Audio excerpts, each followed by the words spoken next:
66. Somewhere in the Sonoran Desert, it's James Out West.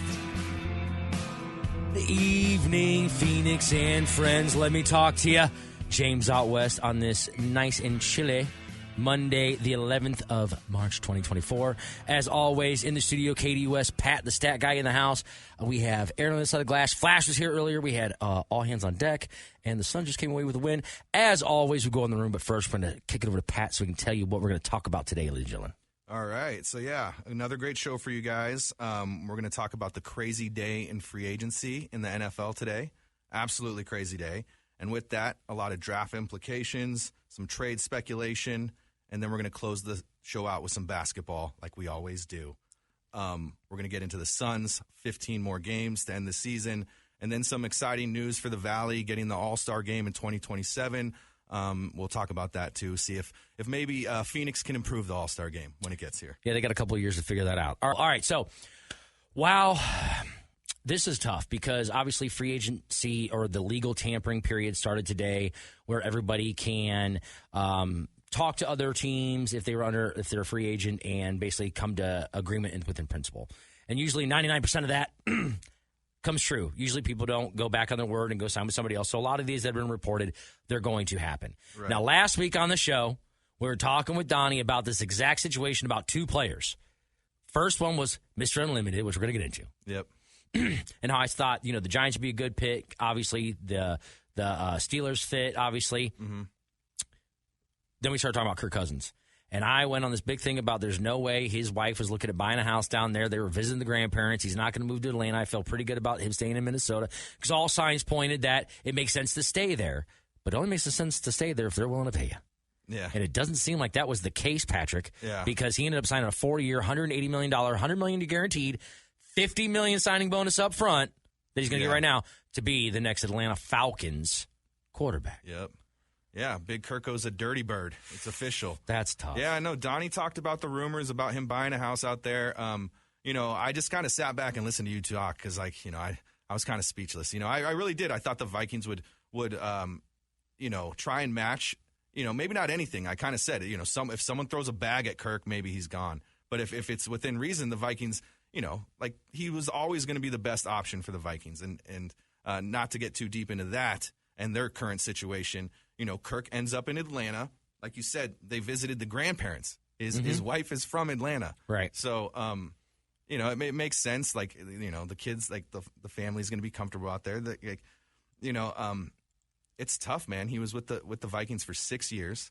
I thought he had great weapons and great options obviously, Justin Jefferson, Jordan Addison, Cage Osborne, TJ Hawkinson, what? I mean, they're all good. Yeah, exactly, right? And so, but like you said, 4 years, 180, I don't think the Vikings were willing to give him a 4-year deal. I think they wanted, I think they probably wanted 2 years, would probably be willing to give him 3. And then as soon as you hear 4 for 180, I don't know if he gave them an opportunity to match or not. But even if he did, I can see them not wanting to do that, right? Like there's a quote from the GM a couple years ago that said, we talking about Kirk's future, basically kind of implying that he didn't really want to, drop the bank on Kirk, saying, hey, look, Kirk's a great quarterback, but he's not Tom Brady. He's not Pat Mahomes. About to find out what he's not because there's not a strong veteran quarterback pool out there. Donnie had mentioned last week Sam Darnold, and I just hated that. I mean, that made my stomach churn. And that's who he's, obviously Schefter said that today, that, he's linked to them and everything. And my son, Kale, shout out Kale, becoming a super huge football fan, and he loves your Vikings. And, of course, we talked about this today. He's pretty upset. And he's paying attention to all the players. He's like, James, did you hear who this guy get? James, you know who this guy is? Yeah. He signed. So he's dialed in. And the one thing I said, he goes, tell me about Sam Darnold. And I started to really, ragdoll him. And I said, wait a minute, let me back up. Let me take a step back. Here's why. Super young, never got a real chance. Very gifted, very smart, very humble, very much kind of like a Kirk Cousins, the way that he handled himself off the field, on the field, like that type of player, that type of person, human being he seems like. And maybe with the right people around him, the right talent, he could be serviceable. So I'm not going to say he's a bum and that it wouldn't work out. But if your plan was to let Kirk go and fall back on Sam Darnold, you don't have a plan. So that's my only problem. But if they go and get him, they still have to draft somebody, obviously. There's nobody out there going to go sign Jimmy Garoppolo. Yeah. You guys go, hey, Flacco. Go give Joey Flacco like a 2-year, $25 million deal. Like, I mean, I don't know what's really out there for you guys that they thought, you brought it up, Rick Spielman is, I wouldn't have made that move. There's no way that this was it. You mean to tell me Kevin O'Connell was cool with this? Going into the season? You saw what it looked like when they didn't have a quarterback. Yeah. You saw what it looked like. Yeah. So now you're going to the season knowing you don't have Kurt. You cut Alexander Mattinson. You lost Jordan Hicks. You've lost a couple of different guys. Danielle Hunter's going to be gone. Granted, you guys did sign somebody. And you guys signed some players on defense. You know why? Because you're going to have to stop people.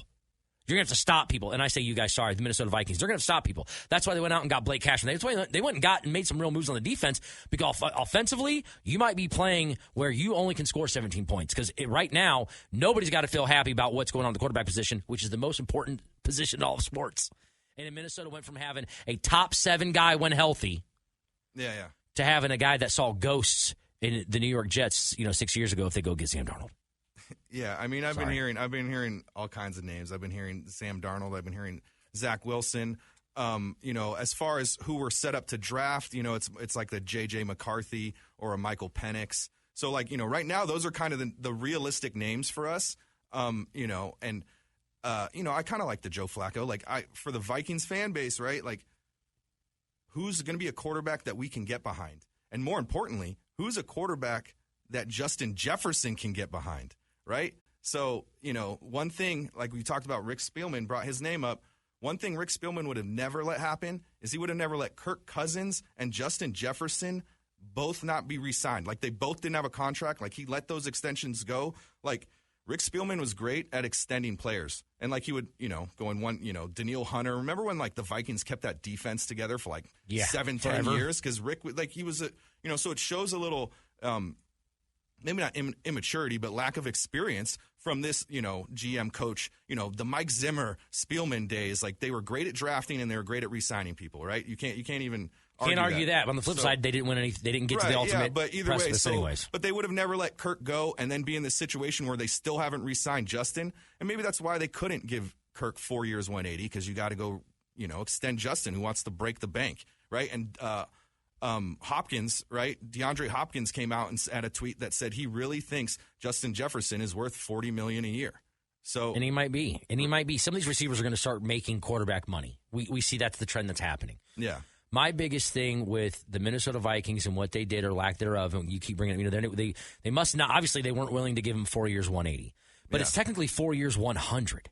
It's 4 years, $100 million guaranteed. If they in year 3 decide to, he will already collected that money. He's getting $50 million up front now in a signing bonus. Mm-hmm. So you got to figure, what is a top 10 quarterback's average salary in the NFL today? It's probably somewhere between 35 and 50 million. I know it's a big range, but from 10 to 1, there's a big range. Right.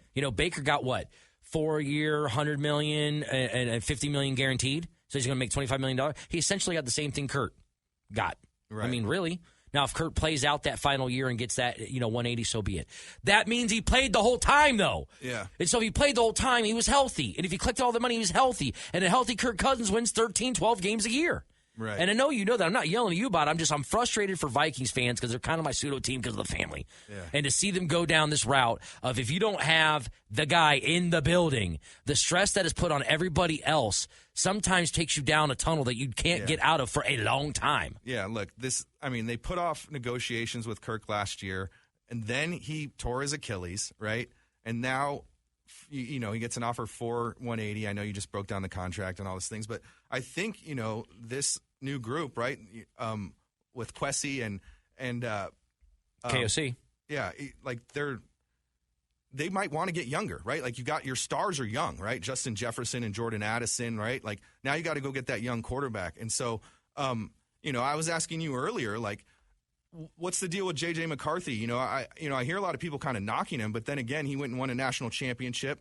And then I think about, Michael Penix. You kind of always joke about how old he is, but I like him. He's the same age as Justin Jefferson, so you bring him in, and he's got good experience, and he's more mature than other quarterbacks. So maybe the learning curve's a little lower than for him, and there's some options out there, but got to make Justin happy. And we'll get into that on the other side of the break. We'll dive into more about that. We talk about with these quarterbacks. We've got free agency, Mr. Unlimited. There's all kinds of stuff that's gone on. You guys are listening to KDUS 1060 Phoenix, home of the Dan Patrick Show. Rich Eisen, and of course, James Out West featuring Pat the Stat Guy. What more could you want? Make sure you guys come on back. Welcome back to James Out West on KDUS 1060. Thank you, CJ. Thanks, everybody, hanging out with us into the night. James Out West, KDUS 1060 Phoenix AM. Pat in the house, Aaron on the other side of the glass. Sun's coming off a victory. It's on the back of the screen here if you guys are watching.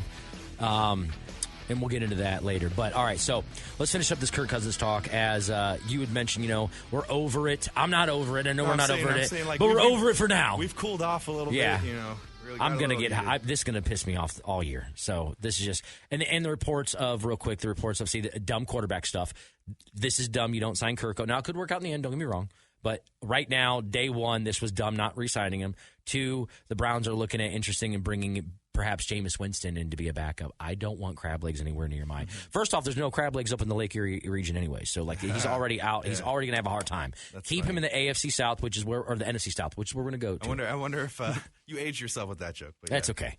It doesn't matter. Well, he's still in the league. So, I mean, if you're listening to this, you know who he is. Right. You know the story. You know the crab legs. Yeah, all right. All right, so another quarterback, another well, I won't say another winning Super Bowl quarterback because Kirk didn't have one, but 10 years in Seattle, War's welcome out there with his antics, ends up in Denver, wore out his welcome there with his antics, meets with the Giants, ends up in Pittsburgh, signs a 1-year, $1.2 million minimum for him, which he's sticking it to the Broncos, which, enemy of my enemy is my friend. So in this instance, good for him. I don't like the Broncos. I'm glad they're having to eat that money.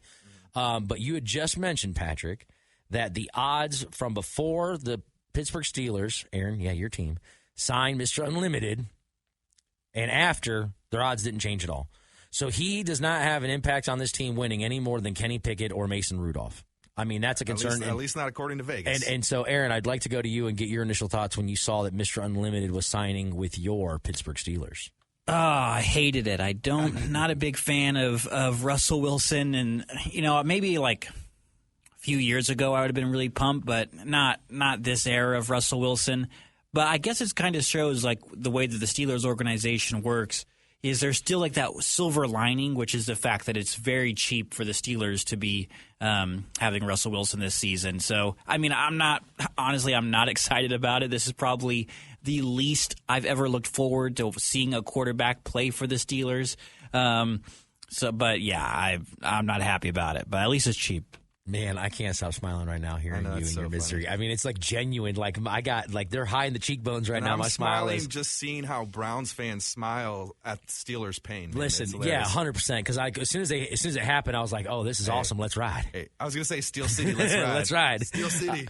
Because to me, it's like, all right. So now my team gets a chance to get after him twice a year. I get to see a dude that I really don't like get hit hard a lot. Like I'm excited for every time. Now, granted, he'll make plays. Don't get me wrong. But the time frame of when they talked about Russell Wilson being a Hall of Famer has come and gone. Now, yes, don't get me wrong. He leads the Steelers to an AFC Championship game, and he's all the way back and that type of stuff. There could be a resurgence where that conversation is going to come up again. But I think that, like you said, Aaron, that peak, that Russell Wilson that was there, if you want to throw it out there, 10 years. Okay, 10 years is a long enough career to make the Hall of Fame. In that 10 years, he played in 2 Super Bowls, won 1, lost 1. He was Walter Payton Man of the Year, which is off the field, not on the field, so we can't take that into effect when it comes to Hall of Fame. And he never got an MVP vote during that time years. Not one single person voted for Russell Wilson to be the MVP in 10 years. Not a single writer in America. To me, it kind of encapsulates who he is. Very good, not good enough to be in the Hall of Fame. Unless, of course, maybe he can get a second one, kind of like Kurt did, come into Phoenix and like getting him to the Super Bowl, not quite winning it, that kind of pushed him over the top. But I just don't see it. Right. And for me, like you said, I wouldn't be excited either. If this is to push Kenny Pickett, I mean, Russell's going to be the starter. If this is, Mason Rudolph is officially gone as a Browns fan who doesn't like him. Good. I'm glad he'll be gone and he'll go somewhere else. I hope it's not the Cardinals. Yeah. So I was just going to say, we didn't really get into it with Kirk, and I want to get into it here with Russell, too. Like, why did they choose these teams, right? Because, obviously with Kirk, I don't want to go far too back. Like, they have some weapons, right? They have weapons. Atlanta has some weapons. Like you said, that division's wide open. So Kirk going to Atlanta, beyond the money, it's a great move for him. If he's not going to be with the Vikings, Atlanta was a great choice, right? Russ, we kind of I said Russ a lot last show. I realized Russell. Anyways, we talked about last show that he wants to be in a situation where he can compete for his starting position, right? That's Pittsburgh, right? And they were a playoff team last year, right? So he wants to go somewhere where he can potentially win and be a starter. Like, Pittsburgh's a great choice. I don't know where else that would have been. So, and the fact that he made that decision very quickly, like, didn't even give, like, not to be, the Minnesota Vikings the opportunity, didn't ever spoke with them, and I'm sure agents maybe knew, hey, we're not even interested in that. I mean, like you said, Aaron, this is the best thing about this for the Steelers is it costs them nothing. $1.2 million is nothing. Yeah, for a guy who's going to be your starter or for your backup. Right, like your backup makes more than that.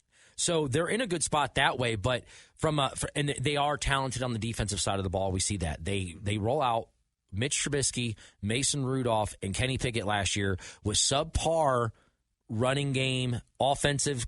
Now, they do have Artie Smith. They're going to have a new offensive scheme. Artie was successful in Tennessee with a Ryan Tannehill, who's a quarterback that is out there. So there is Ryan Tannehill still. That is a vet that's available out there. I didn't really think about him, but he's like 34, 35, so he's available. He still might have something in the tank to come along.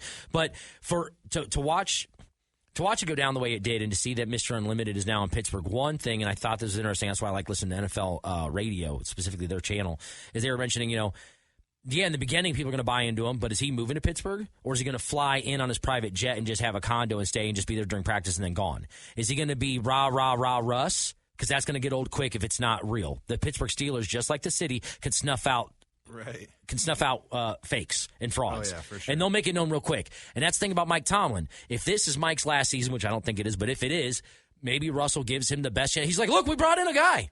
Yeah. Like, look, we brought in a guy. We gave it to, the good college try. Yeah. Ultimately, they feel like they did what was best for their team right now for this, and it didn't cost them anything. So kudos to them for that, for taking a swing. It may work out. I hope it doesn't. Honestly, I wasn't really aware, and this is actually stealing from one of the a quote I got off of Instagram from the comments, where someone was saying, someone from Pittsburgh was like, "We'll take this goofball." Like, like they know he's goofy out there. Like, I didn't really realize. Watching Seattle, I didn't know much about Russ's personality back then. Like, you kind of made it, brought it to my attention the last couple of years, and him doing the Broncos country, let's ride stuff. Like, like Pittsburgh, they understand he's kind of a goofy dude, but I think that city, they're willing to embrace him to win, right? If he's going to bring some wins there, and again, the cheap contract, there's not many people that hate on Russell Wilson like James does. That's right? True. So you don't see, like, he can still. You don't look hard enough, Patrick. You don't look hard enough. He can still move a little. Like, what if they he gets Pittsburgh. Again, they were a playoff team. Like, mainly because their defense is so good. But what if Pittsburgh continues their winning ways with Russell? And they could. Yeah. And they could. And he's never been injured, so it's not like it's an injury thing with him. It's a level of play. It's a confidence thing. Well, it might be in his head, too. Hey, these last 2 years in Denver really took a toll on him, and the last 2 years before that in Seattle took a toll on him. It also might have put a chip on his shoulder that he hasn't had since, he got drafted in the 5th round or whatever. Yeah, so. It very well could be. So, obviously, those are the two big, quarterback moves that happened that really are going to change the landscape of the NFL in some ways, because now the NFC South doesn't look like it's a shoo-in for Tampa Bay. Now it seems like Atlanta, and I think they are. They went from minus 110 from plus 110 to minus 110 to win the division. That's how you move the needle. Kirko moves the needle. Russell Wilson does not. Now, there are some other big moves. You got guys like Saquon Barkley signing a 3-year, $37.75 million deal with the Eagles to go to the rivals, to go across to go across the waters, to go over there and play. I think it's like 3-year, 24 point. It's actually, so his guaranteed money is 24.8 over 3 years. So really, he's guaranteed like $8 million a season. It's not like he's getting a huge bump, but hey, $24 million guaranteed. It's, probably over the first 2 years, he'll get that. Packers signed Josh Jacobs. That's wild. Right. The Tony Pollard signing with the Titans, so that kind of ends the Derrick Henry speculation of would he re-sign there. Derrick Henry's a free agent who's been linked to the Cowboys, linked to the Baltimore Ravens, hopefully to the Minnesota Vikings as they let go of Alexander Mattison. This, last year was a lot of running backs that got cut and ended up. Josh Jacobs was one of those. Saquon Barkley was one of those, essentially, and they ended up signing they had franchise tags. All of these guys and their values down. You guys, the Vikings need a guy. Obviously the Cardinals have, James James Conner, the Terminator, and they have a couple others, but you always want to add to that room. The Browns probably are not bringing back Kareem Hunt. You got Nick Chubb coming off an injury. What are you going to do there? I see that Joe Mixon is going to get released by the Cincinnati Bengals. So it's like everybody's offloading that 27 to 30-year-old running back right now. Yeah. So there are vets out there. There's some younger guys that are available. It'll be curious to see what happens. That market is going in the opposite direction as the wide receiver market. Like you said, you believe, and like you said, DeAndre Hopkins said that, Jay Jettis should be make $40 million a year. Yeah. I think the franchise tag is like 21.2, and that's what they put T. Higgins on, who asked for a trade, and they said, feel free to search for a trade. Mm-hmm. They haven't talked to him about an extension since March of 2023. It's been a year. And they didn't want to extend him. They don't want him there. And I had mentioned to you, it was funny that, when you saw Joe Burrow at the Suns game here in Phoenix, who was sitting next to him, Jamar Chase, and I made a joke, who didn't you see? T. Higgins. Right. Well, oddly enough, he's not. So, but he won't be traded unless they get what they want for him. Right. And was he going to not show up? It's $21 million. Yeah. Like they're not going to franchise you again because they got to go up 15%. So you're basically playing a 1-year, $20 million deal. But he's going to be a number one somewhere. Someone will give him the money. So even if he's just there. Good for him for making it clear, I am not happy here, and this is a 1-year thing, right? Absolutely. And there's been a lot that's happened. You had guys that re-signed with their teams. You had guys that retired. You had guys that trolled the media. You have defensive players going from. Oh, there's a lot happening, ladies and gentlemen. And we're going to get into more of that on the other side of the break. You guys are listening to James Out West on KDUS 1060 Phoenix. Welcome back to James Out West on KDUS 1060. Thanks, everybody, for hanging out with us into the night. James Out West, Pat the Stat Guy, KDUS 1060 Phoenix, Aaron on the side of the glass. And during the break, we were just kind of talking about all the funniness that's going on with the memes as far as, Kirk Cousins going to Atlanta. They show him chicken wing spots and dancing in in these dance groups is very hilarious. But real quick, obviously, with all these moves that have happened, it's going to play some factor or a lot on the draft with where people go, with what they want to do, who they're going to take, what moves can be made. Like you said, now obviously not having Kirk Cousins, what did the Vikings do? You're the Giants losing Saquon Barkley. What do they do? The Eagles now having him. Yeah. So let's talk about that. You were kind of bringing up, I glossed over Saquon move, and that's obviously the biggest move so far from the running back stable. Right. Yeah. No, I mean, again, there was just so much that came from that. And again, you're talking about like memes and GIFs and tweets and stuff like that. There were a couple, right? Tiki Barber said, Saquon, you're dead to me, right? And then Micah Parsons, tweeting out sickening, that it was sickening to see him go to the Eagles.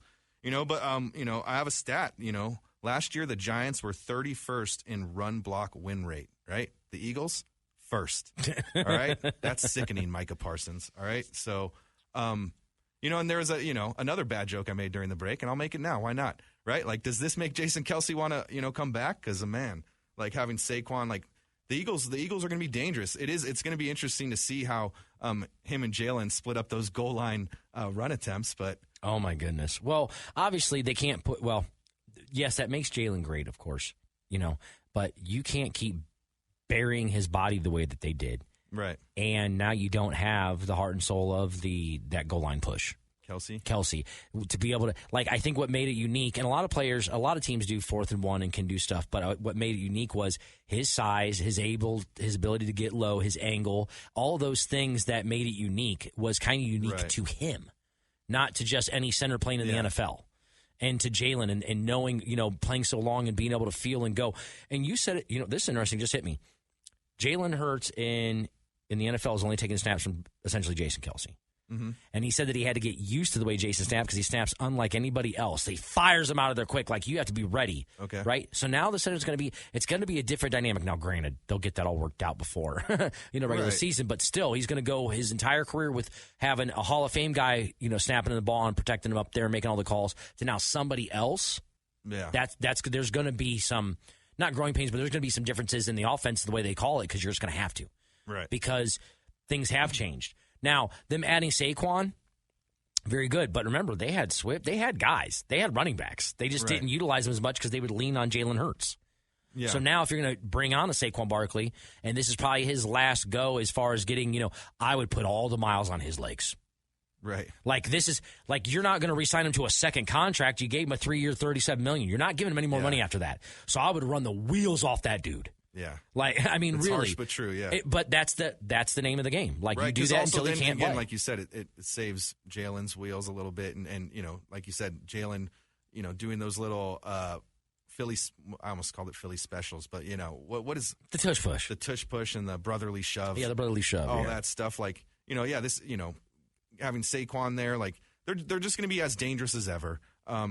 You know, and then like you said, Swift now is now with the Bears, and you've got to think probably as a weapon for Caleb Williams, right? Like, the Bears could be dangerous next year. There's just been so many moves, man. It's hard to keep track of them. I was telling you. Well, and then just like that. Okay, so let's go to that Bears situation. Shout out Mercs. You've got, they go and get, so they signed DeAndre Swift. You're talking about it for Caleb. Obviously, they haven't made that decision, but it just seems all likelihood that they're going to take him with number one. They still have Justin Fields, who's under contract. Are you going to trade him? Who now is in the market for him? What are you going to get for him? Because now, once you draft Caleb, how much leverage do you have? Right. Like, once you draft Caleb Williams and you have Caleb and Justin, how much leverage do you have to trade Justin? Right. Right? So the only place that you can get a premium on him versus anybody else would be Minnesota, because you're going to trade him in division. Mm-hmm. So Minnesota's probably going to have to give you more than anybody else for him. Right. But it sounds like they're willing to give up a third or a fourth. They're willing to take a fourth-round pick or a third-round pick for the guy. I think they'd take a third. Now, I don't know if I would, again, give up a third for him. Probably. But do you think he's the guy moving forward forever? No, but is it worth the flyer? A lot of third-round picks don't start and or make the team in 3 years.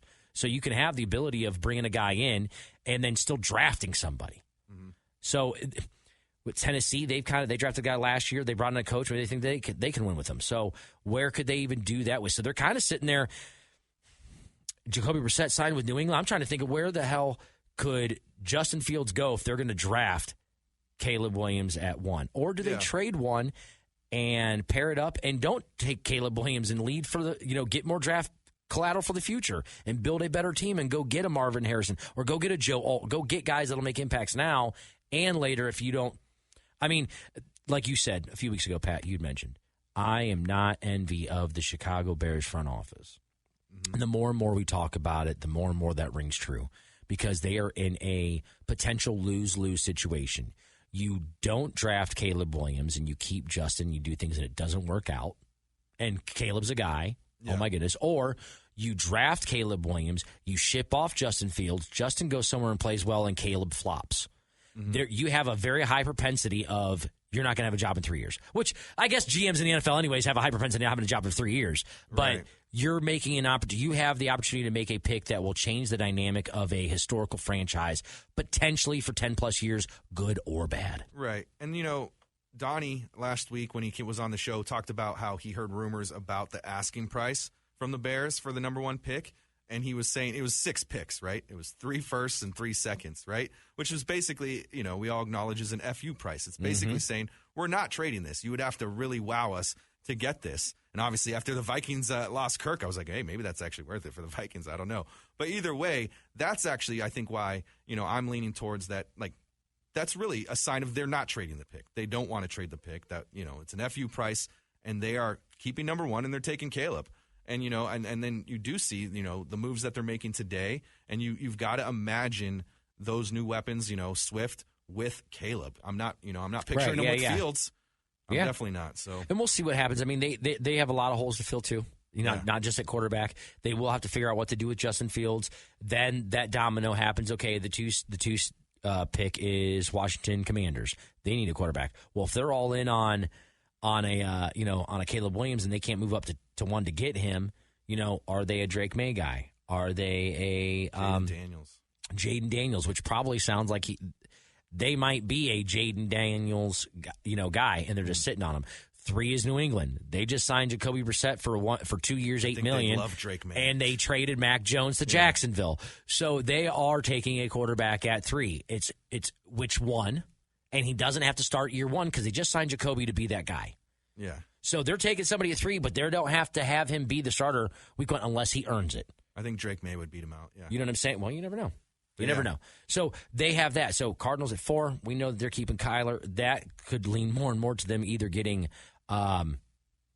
Marvin Harrison Jr.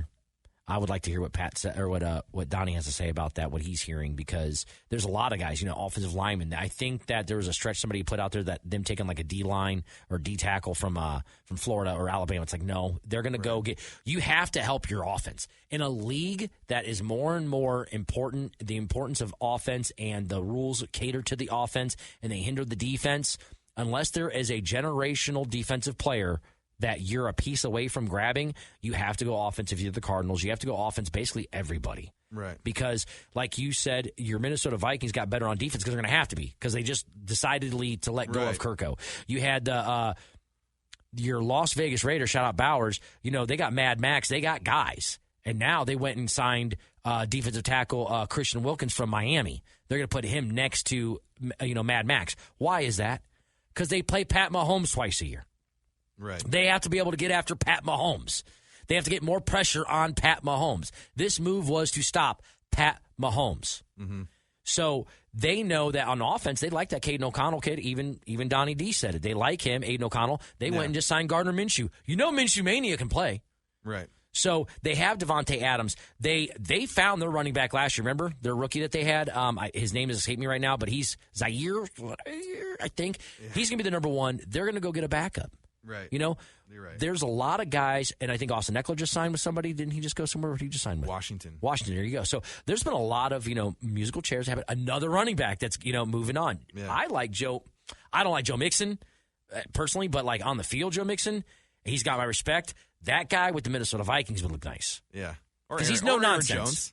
Or I would like to see Aaron Jones there. Yeah. There's a lot of things that can happen. So watching all of these moves, and this is what makes football the king, queen, jack, like we say with everything, is that day one, this is what we're talking about. I'm talking about spring training. NFL media is king. They're talking about that. The NBA is 15 games away. There's like 5 games on night, a lot of good games, and that's going to be the afterthought, or on traditional newspapers, it's going to be on like page 6. Like, it's going to be a thing that just keeps going back because the NFL just has so many storylines and so much happening. Yeah. Real quick, because I do want to praise the teams that sign their own talent when they have the money. Right. Indianapolis Colts giving Michael Pittman a 3-year, like $71 million deal. Good for them. Don't let him get out of the building. Zaire Franklin, don't let him get out of the building. The Browns re-signing Zadarius Smith to 2 years after we got him from Minnesota. Signing Jordan Hicks. Letting go of some guys that you don't want to see that you drafted. It's part of the business, and getting to see that. Again, I know I'm still going to go back to it, but man, this Kirk Cousins thing is going to bother me for a while. And I'm not even a Vikings fan. It's going to bother me forever because I'm a Kirk fan. This stinks. I mean, it really just does. I'm sorry, ladies and gentlemen. This bothers me. Hey, but you missed the big one, Chris Jones. Yeah, Chris trying to run it back for 3. Actually, did we miss the big one? The big one is their 3-time Super Bowl winning punter just left the Kansas City Chiefs. He went and signed with the Houston Texans. That's the big one? Okay. Well, I mean, hey, they can't afford to pay him with everything they're doing with everybody else. Right. Chris Jones getting the bag as he should. Right. And this is their last hurrah. This is Chris's last hurrah with it. Andy's. Travis has 2-3 seasons maybe tops left. He's got so much outside of the game for him. They got to strike when the iron's hot. I think there's a lot to be left over for that. All right, so on the other side of the break, we're going to dive into, I think we're probably about done with NFL. Got some NBA talk. We'll finish up anything that maybe Pat has. There's some stuff going on, man. 15 games left. The road to the playoffs is pushing. You guys are listening to KDUS 1060 Phoenix, home of the Dan Patrick Show, James Out West, and, of course, Rich Eisen, the face of the NFL. Make sure you guys come on back for this last segment. It's going to be great. Welcome back to James Out West on KDUS 1060. Thank you, CJ. Thanks, everybody, hanging out with us into the night. Last little segment of the show for the week. We're going to jump into the NBA. There's so much stuff we can still talk about in the NFL. It could take a whole other hour diving into who, what's, where's, and when's. But since we only got about 12 minutes, we're going to jump into the NBA. So there's 15 games left in the season, essentially. It's a fight to the finish in both conferences, both the Eastern and the Western. Last week, Thursday, I went to the Suns. I almost said Houston game, but Toronto game. Either way, it doesn't matter. But before that, there was a press conference that we went to, me and Donnie and the rest of the people that cover the Suns or cover the league in general, because AP was there, ESPN. Adam Silver was there. He was in the house. The governor of the great state of Arizona was in the house, which I have a story off radio about that. So we're okay. And if you know, you know. And hearing that it was no secret, but that the NBA has awarded the city of Phoenix the 2027 NBA All-Star Weekend, which is incredible. It gives, like we said, it gives them plenty of time to figure out how to fix the All-Star game itself, not just the weekend. The whole weekend. Well, yeah. and so here was this. So after they go up there, they talk about all this. When it ended, they said, hey, we're going to have a small scrum in the back for radio and online and then for the TV. So there's about 10 of us that got to huddle around Adam Silver and the Stewart, the owner, the governor, Matt Ishbia of the Phoenix Suns. And there was a lot of great questions that were asked about him. Specifically, he was asked a few topics. He was asked about, has there been any further conversation about expansions as far as like into Las Vegas and maybe into Seattle? Getting a team back in there. Adam Silver was kind enough. He said that there's been zero conversation until after the TV deal is done. He said we haven't moved any further on it. So they've tabled the conversation, but like Donnie said, and some others, like they probably did, but we know that that's like this is going to happen. We're just going to shelve it for now. We're going to have this happen. Fixing the All-Star game itself. Adam Silver might as well have been. Adam Silver said that he was disappointed, but he said some of the players that in fact even played in the game said that they came to him privately and was like, we were very disappointed in the product of what happened. Yeah. And that there was like this, there's something that needs to be done, whatever that is. And it is an entire weekend. So it's like they have a couple years to get this fixed right, which is going to be interesting and exciting. The scrum was kind of nice because, it's kind of interesting to get that close, kind of personal, to be able to just chat with them about certain stuff. There's always somebody that asks a ridiculous question. I'll leave that out of here. But it was good to see that. So then let's fast forward to Saturday, the Celtics. Celtics coming off of 2 losses back-to-back. You had mentioned that they haven't lost 3 in a row all season, right? So that's probably tough. And then coming into Phoenix, who they're winning, yes, but they're struggling. They're having a lot of games where they're up and they're letting teams back in, and they're having to continue to play hard into the fourth quarter, like that Toronto game. That game, they were up the entire game. It looked like KD might be able to sit the fourth quarter. Grayson Allen hit 7 3-pointers in the first quarter. Like they looked like they were cruising. And then in the third quarter, the game's cut to 3. Yeah. And in the fourth quarter, they're battling back and they end up having to, it's undue stress. The game that you went to, and you'd mentioned Jason Tatum, I'll let you kind of talk about your thoughts on him. But what Brian Scalabrine had brought up, who covers the Celtics, is an all-time Celtic legend. What he mentioned was that he noticed that Phoenix wasn't physical with him at all. Wasn't physical with him. They weren't bumping him. They weren't getting into space. Now, part of that is Josh Okogie not playing, and he's kind of one of your guards that does that.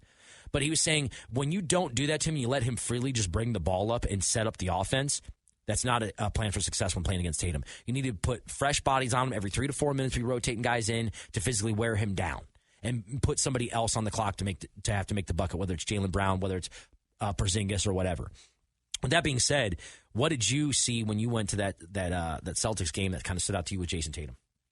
To be honest, there was a lot from both sides, right? You got to see the Jason Tatum KD matchup was just incredible because Jason Tatum, he had 29, and I was telling you that so far of all the players I've seen live and in person, he's got to be the craziest combo of size and athleticism.